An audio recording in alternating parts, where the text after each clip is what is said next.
গ্রামের বাসিন্দা কৃষক সমীর দাসের 12 কানি জমি চাষাবাদ করে চলছে ওনার জীবন জীবিকা।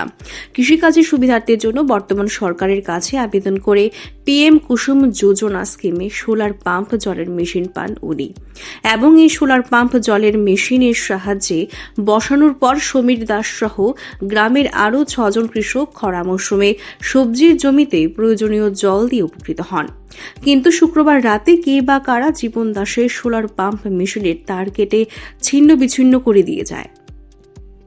এই সমীর দাসের লাগাবাড়ি, আপনার নাম কি? সোলার হাফিজ উদ্দিন কাজী। আচ্ছা, এখানে একটা সোলার পাম্প আসে, এখান থেকে আমরা মানে এই জল সাপ্লাই দিয়ে আমরা কৃষি মৌসুমে এই কাজ করি। কিন্তু এই 3 বার এই ঘটনা হয়েছে, সমীর দাসের এই সোলার পাম্পের তার ছিঁড়ে নিছে গা। গতকালকে রাত্রে এখান থেকে তার কাটতে গেছে গা। এখানে এই কৃষি মৌসুমে অনেক যে পরিস্থিতি, অনেক দিনের যে গাছটা শুকিয়ে যায় গা। আমরা এদিন আমি এই সোলার পাম্প থেকে আমি পুষ্কুনির জল সারছি, মাছ মইরা গেছে গা। আমরা উপকৃত হই, এই কৃষক এই পাম্প সোলার পাম্প ঠাকুনে আমরা উপকৃত হই।